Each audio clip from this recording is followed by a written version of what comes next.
kailan daw ba ako nag-change oil? Syempre, kapag ka nararamdaman ko nahihirapan na yung motor, pagka ngarag na yung motor, pagka pupugak-pugak na, doon pa lang ako mag-change oil. Kapit ako mag-change oil agad. Aray! Aray, magreklamo yung motor. Kawawa naman.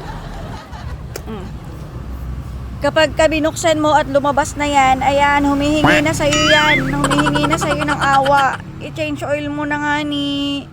So, yung bago ko simulan, sa mga wala namang nagtatanong, ang ginagamit kong oil ay speed metal. Siyempre, speed metal is gawa din sa kung saan ginawa yung tire ko, yung Shifa. So, ayan, same yan, both yan. From Shifa tires to speed metal. So, pwede na akong mag-start. Okay na.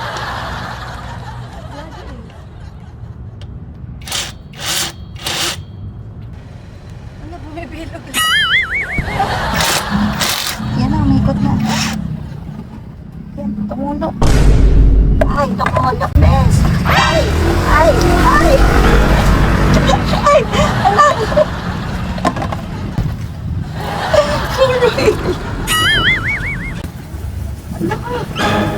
Uy.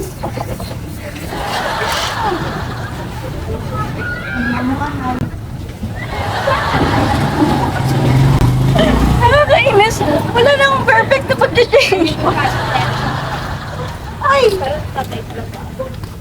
Yan. Yan, mas marami yung tapon niya. So guys, ayan.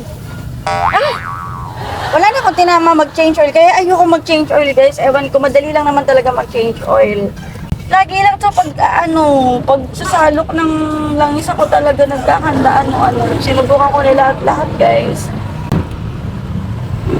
So anyway, speed metal.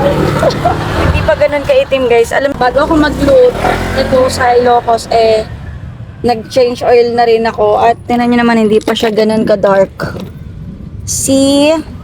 Di pa siya ganun ka-chocolate. Pero kailangan na natin i-change oil dahil nga 2,000 kilometers lagi tuwing mag-change oil tayo. Ayan. Kuha tayo ng long nose kasi ang hirap nito maikot. Ano ba yan? Speed metal. So, 10W40 yung gamit natin. Synthetic and then 8 liters. So, shout out sa kapatid ko na yung imbudo nyo, imbudo rin ng motor.